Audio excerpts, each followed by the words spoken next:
بسم اللہ الرحمن الرحیم۔ السلام علیکم ورحمۃ اللہ وبرکاتہ۔ آج میں آپ کے لیے 12 ربیع الاول کا ایک خاص الخاص عمل لے کر حاضر ہوئی ہوں، جو کہ بزرگان دین سے ثابت ہے۔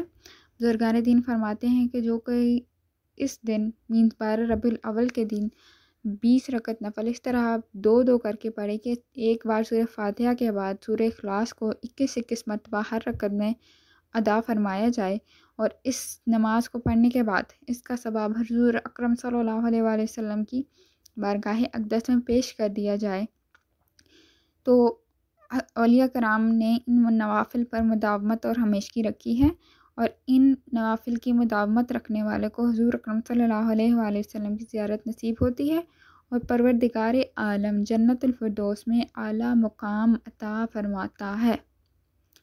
جزاک اللہ خیرہ۔ Share it with others.